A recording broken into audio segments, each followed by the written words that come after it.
స్నేహితులారా, ఈ సమయాన్ని బట్టి దేవునికి వందనాలు తెలియజేస్తూ ఉన్నాను.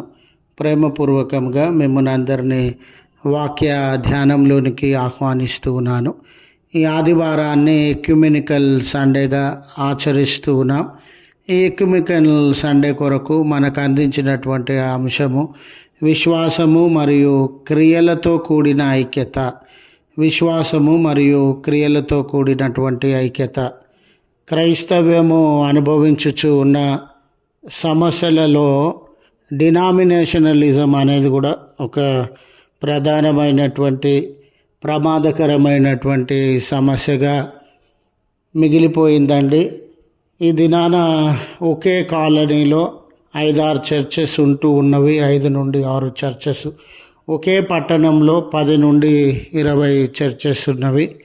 ఇలాంటి తరుణంలో ప్రతి డినామినేషన్కి సంబంధించినటువంటి సంఘములు, ప్రతి డినామినేషన్కి సంబంధించినటువంటి వ్యక్తులు వాళ్ళ డినామినేషనే సరి అయినది, వాళ్ళ పద్ధతులే సరి అయినవి, వాళ్ళ ఆరాధన విధానాలే సరి అయినవి అని నమ్ముచు ఇతర డినామినేషన్కి సంబంధించినటువంటి సంఘముల వారిని విమర్శించేటటువంటి వారుగా, వ్యతిరేకించేటటువంటి వారుగా ఉండినారు. ఈ సంఘముల మధ్య భేదాభిప్రాయములను కలుగజేసేటటువంటి వారుగా ఉన్నారు. కొన్ని పర్యాయాలైతే కష్టకాలంలో సమస్యలు కలిగినప్పుడు వేరే డినామినేషన్ వాళ్ళకి సహాయం చేయడానికి, మద్దతు పలకడానికి కూడా వెనుకంజ వేస్తూ ఉన్నారు. ఒక డినామినేషన్కి సంబంధించినటువంటి వారు మరొక డినామినేషన్కి సంబంధించినటువంటి వారిని వివాహము చేసుకోకూడదు అనే ఆలోచనలు కూడా కలుగుతూ ఉన్నవి.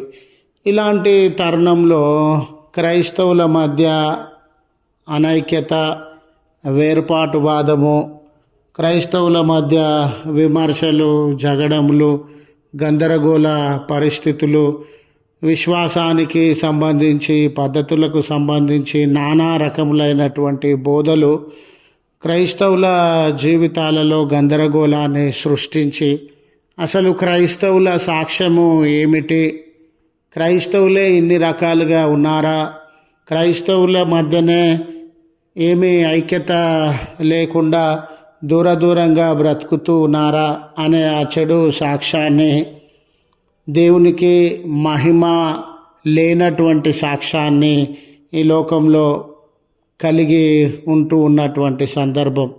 ఇలాంటి సందర్భంలో విశ్వాసంలో, క్రియలలో మీరు ఐక్యంగా ఉండండి. ఈ లోకానికి సాక్షులుగా, ఐక్యత కలిగినటువంటి వారుగా, డినామినేషన్స్ వేరై ఉండవచ్చు, పద్ధతులు వేరై ఉండవచ్చు, ఆరాధన విధానములు వేరై ఉండవచ్చు, మేమందరము ఒకే విశ్వాసం కలిగినటువంటి వారము, ఒకరితో ఒకరము సహకరించుకోవడానికి సిద్ధంగా ఉన్నాము. మేము ఒకే ప్రభువును నమ్ముతూ ఉన్నాము గనుక అనేకులమైన మేము ఒక్కటిగా ఉన్నాము అనే ఆ సాక్ష్యం కొరకు, ఆ రకమైన ఐక్యతతో కూడిన జీవితం కొరకు ఈ అంశాన్ని మనకు అందించినటువంటి వారుగా ఉండినారు. 19వ శతాబ్దంలోనే క్రైస్తవ మిషనరీ సంస్థలు అనేవి ప్రపంచంలో చాలా దేశాలకి మిషనరీలను పంపినటువంటి సందర్భం. ఆయా దేశాలలో మిషనరీ పనులను జరిగిస్తూ ఉన్న క్రైస్తవ సంఘాల మధ్య ఒక ఐక్యత ఉండాలనే ఆలోచన వారి జీవితాలలో కలిగిన సందర్భంలో స్నేహితులారా, మరి దేశ విదేశాలలో ఉన్నటువంటి క్రైస్తవ మిషనరీ సంస్థలన్నీ కూడా జర్మన్ ఈడెన్బర్గ్ నందున్నటువంటి స్థలంలో సమావేశమై మొట్టమొదటిసారిగా 1910వ సంవత్సరంలో మనందరి మధ్య ఐక్యత అవసరమై ఉన్నది, కామన్ డైస్ అనేది మా అవసరమై ఉన్నది. మిషనరీలందరూ లేక మిషనరీ సంస్థలందరూ ఒక యూనియన్గా ఉండి ఐక్యతగా ఉండి మరి దేవుని సాక్ష్యాన్ని ఈ లోకంలో ప్రకటించాలి అనే సమావేశమై డినామినేషన్లకి అతీతంగా ఎవరి డినామినేషన్ వారిదండి, ఎవరి పద్ధతులు వారివ్వండి, ఎవరి ఆరాధన విధానాలు వారివ్వండి, అయినప్పటికీ కూడా మనము ఐక్యంగా బ్రతుకుతూ ఈ లోకానికి దేవుని సువార్తను గంభీరంగా ప్రకటించడానికి ఒకరి కోఆపరేషన్ ఒకరి యొక్క సహకారము మరొకరు అందుకొని ముందుకు సాగాలి అనే ఆలోచన రావడం జరిగింది. ఇలాంటి సమావేశాలు చాలా నిర్వహించి 1948వ సంవత్సరంలో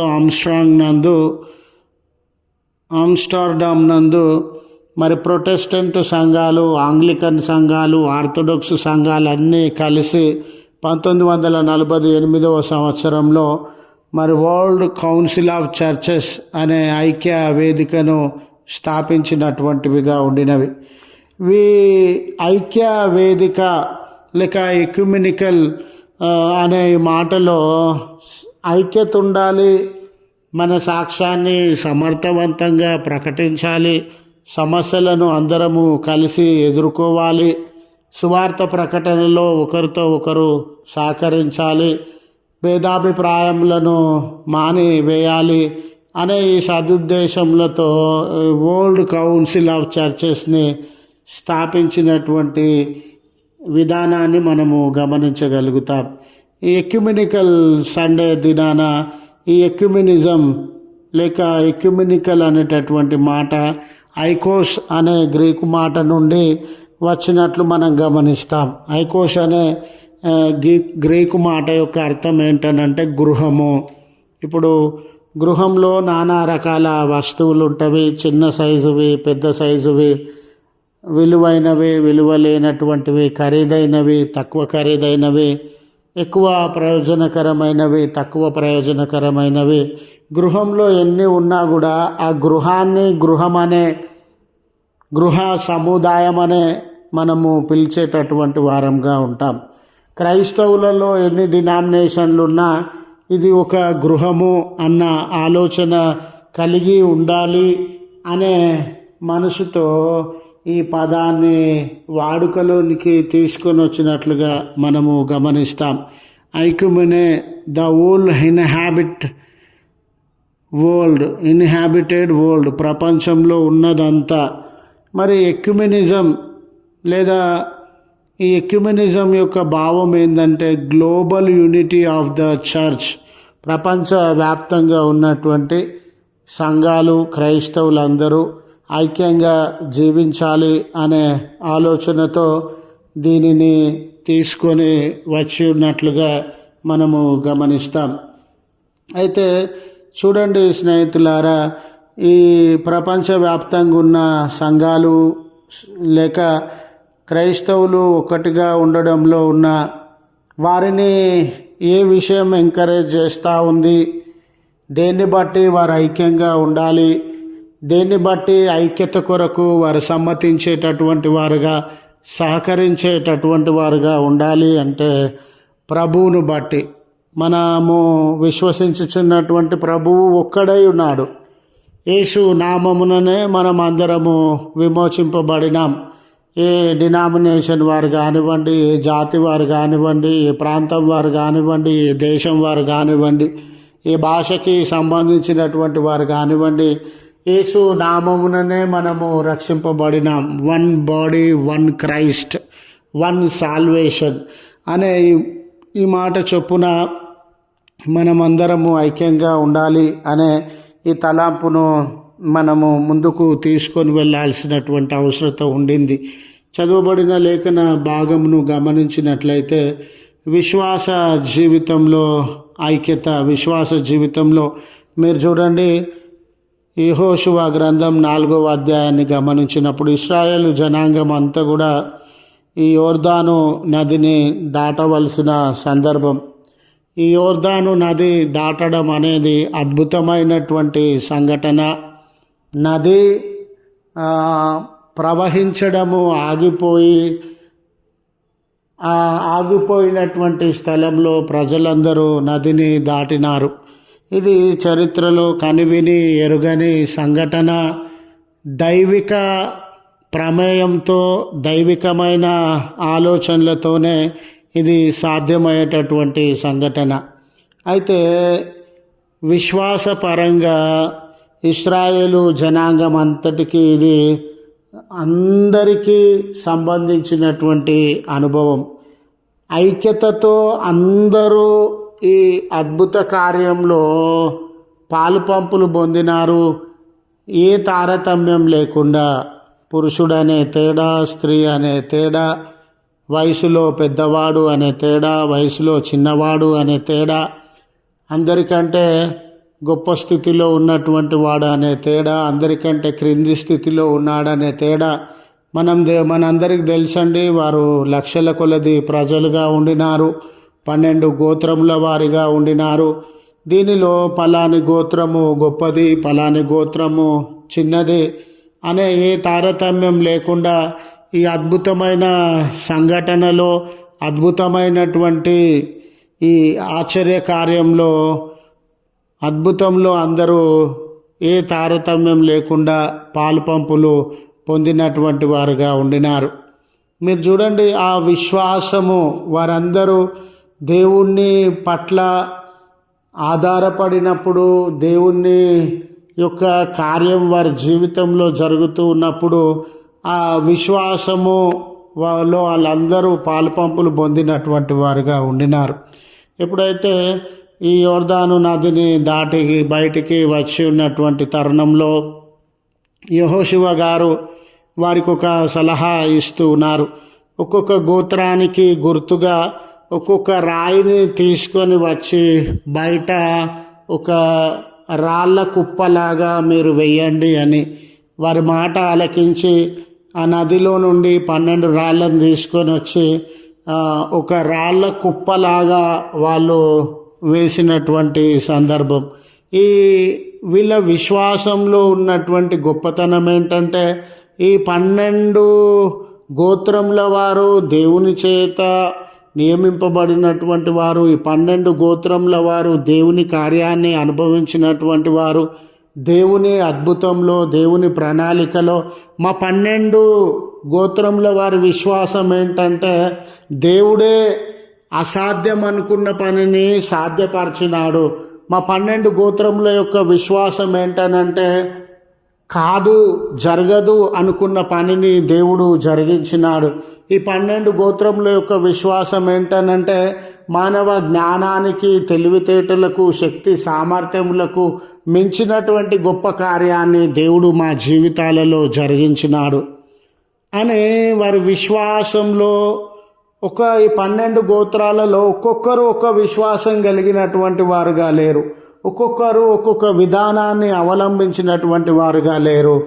మోరోవర్, ఏ విశ్వాసం అయితే వారు కలిగి ఉన్నారో ఈ 12 రాళ్లను బట్టి భావి తరాలకి కూడా మనమందరం ఒకటే, మన దేవుడు ఒకటే, దేవుడు మన జీవితాలలో గొప్ప కార్యాన్ని జరిగించినాడు అని వాళ్ళ విశ్వాసంతో కూడిన సాక్ష్యం ద్వారా, వాళ్ళ విశ్వాసంతో కూడిన అనుభవాల ద్వారా భావి తరాలకు కూడా అటువంటి సాక్ష్యాన్ని, విశ్వాసాన్ని వారు ఇవ్వడానికి సిద్ధపడుతూ ఉన్నారు.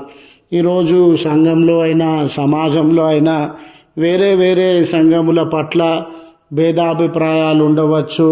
వీళ్ళు కంటే మేము మంచి వాళ్ళమండి, వీళ్ళకంటే మాది గొప్ప విశ్వాసం అండి, వీళ్ళకంటే మాది గొప్ప పద్ధతులు అండి అని తోటి క్రైస్తవుని గౌరవించలేక, తోటి క్రైస్తవుని అంగీకరించలేక, తోటి క్రైస్తవుని విమర్శించి, తోటి క్రైస్తవుని అపహాస్యము చేసే పరిస్థితులలో ఉండవచ్చు.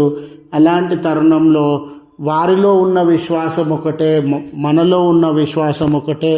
వారు ఏ రక్షకుని అందు విశ్వాసం ఉంచుచు ఉన్నారో మనము అదే రక్షకుని అందు విశ్వాసం ఉంచుచున్నాము అనే సత్యాన్ని గ్రహించి, మన విశ్వాసం, వాళ్ళ విశ్వాసం ఒకటి, మన విశ్వాసం ఒకటి కాబట్టి ఆ ఒకే విశ్వాసంలో ఉన్నటువంటి మనము ఐక్యత కలిగి జీవించేటటువంటి వారంగా ఉండాలి.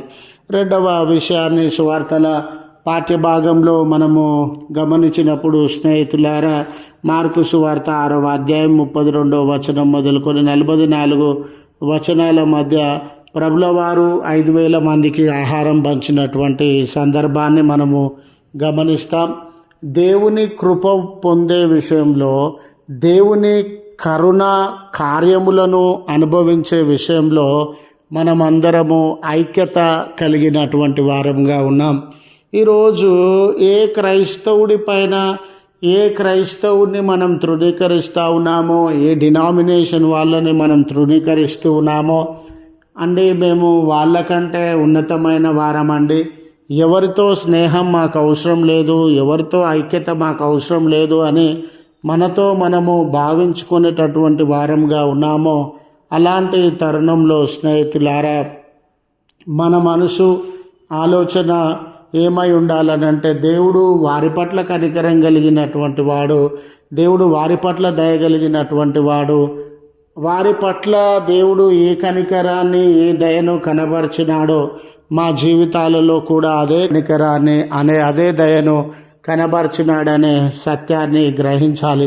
ఈ 5,000 మందిలో పేదలు ఉండొచ్చు, లేక ఈ 5,000 మందిలో వేరే వేరే ప్రాంతాలకి, వేరు వేరే పద్ధతులకి, వేరు వేరే ఆలోచనలకి, వేరు వేరే విధానాలకి, స్త్రీలని పురుషులని ఎన్నో విభజనలతో కూడిన, తారతమ్యములతో కూడిన, హెచ్చు తగ్గులతో కూడిన ప్రజలు ఉండవచ్చు. ప్రభువు వారందరి ఎడల ఒకే కనికరాన్ని, ఒకే దయను కనబరిచి, చూడండి ఇక్కడ వారి అందరి పట్ల ఆయన ఐక్యత కలిగిన వాడుగా, శిష్యుల పట్ల ఐక్యత కలిగిన వాడుగా, వాళ్ళు గుంపులు కూర్చోవడంలో ఐక్యత కలిగిన వాడుగా, పంచడంలో ఐక్యత కలిగిన వాడుగా, వారి ఆకలిని తీర్చడంలో ఐక్యత కలిగిన వారుగా ఉండినారు. గనుక ఏ కృప, ఏ దయ దేవుని నుండి మనం అనుభవిస్తూ ఉన్నామో, ఇతర క్రైస్తవులు, ఇతర డినామినేషన్లు వారు కూడా అదే అనుభవిస్తూ ఉన్నారు అనే ఐక్యత కొరకు మనం పాటుపడేటటువంటి వారంగా ఉండాలి. మరి పత్రికల పాఠ్యభాగంలో మనం చదివి ఉన్న రీతిగా ఆదిమ సంఘము జీవించినటువంటి తీరును మనం గమనించగలుగుతాం. ఐక్యత అనే మాటను నమ్మడం కాదండి, వారు క్రియలతో చూపించినటువంటి వారుగా, క్రియలతో కనబరిచినటువంటి వారుగా ఉండినారు. మేమందరము ఒక్కటే అని నోటితో పలికి చాటుకు వెళ్ళి ఒకరి మీద ఒకరు ద్వేషంతో, ఒకరి మీద ఒకరు పగతో, ఒకరిని నష్టపరచాలనే మనసుతో, ఒకరిని కష్టపెట్టాలనే మనసుతో, ఒకరి మీద నిందలు వేయాలన్న మనసుతో సాధారణంగా మనము జీవించేటటువంటి వారంగా ఉంటాం. అయితే ఆదిమ సంఘంలో వాళ్ళు ఈగలిటేరియన్ సొసైటీగా జీవించినారు. వాళ్ళ ఆస్తులు కానీ, గృహములు కానీ, అంతస్తులు కానీ, వెండి బంగారములు కానీ, డబ్బు కానీ, భూమి కానీ ఎవరు తమదని అనుకోలేదండి. వారు ఉమ్మడి జీవిత విధానాన్ని, పంచుకునే జీవిత విధానాన్ని అవలంబించినటువంటి వారుగా ఉన్నారు. అందరి ఆస్తులను అపోస్తుల పాదముల యొద్ద ఉంచినారు, వారికి స్వాధీనపరిచినారు. ధనవంతులైన, గొప్పవారైనా, స్థలాలు కలిగిన వారైనా, డబ్బు కలిగిన వారైనా, ఆస్తిపాస్తులు కలిగిన వారైనా వాటిని అపోస్తులకు అప్పగించడం వలన అపోస్తులు వారి హస్తములలోనికి తీసుకొని వారి వారి అక్కరల కొరకు వాటిని పంచినారు. అంటే వారు జీవించే సమూహంలో స్త్రీలుండని, పురుషులుండని, పేదవాడుండని, లేక గృహం లేనటువంటి వారు ఉండని, అనారోగ్యం కలిగినటువంటి వాడు ఉండని, అనాథలుగా ఉండని, లేక ఏ రకమైనటువంటి ఒంటరితనాన్ని అనుభవించేటటువంటి వారుగా ఉండని, విధవరాండ్లుగా ఉండని, వీరందరికీ కూడా సమానమైన హక్కులు, సమానమైన అవకాశాలు, సమానమైన పంపకాలు వారు అందించినటువంటి వారుగా ఉండినారు. ధనవంతుడు నేను వేరనుకోలేదు, గొప్పవాడు నేను వేరనుకోలేదు, ఆస్తిపాస్తులు కలిగిన వాడు నేను వేరనుకోలేదు. అందరి కొరకు అందరూ బ్రతకడం, అందరి దగ్గర ఉన్నవి అందరూ పంచుకోవడం, అది షేరింగ్ కలిగినటువంటి సమాజంగా ఉండింది. ఈరోజు కూడా కుటుంబాలలో కానీ డినామినేషన్లలో కానీ ఒకరితో ఒకరు పంచుకోవడం వలన దేవుని సువార్తను ఆయనకు మహిమకరంగా ప్రకటించవచ్చును అని గుర్తు చేస్తూ ఈ మాటలను ముగిస్తూ ఉన్నాను. త్రియేక దేవుని దివ్యమైన సన్నిధి మనందరికీ తోడై ఉండి నడిపించును గాక. ఆమెన్.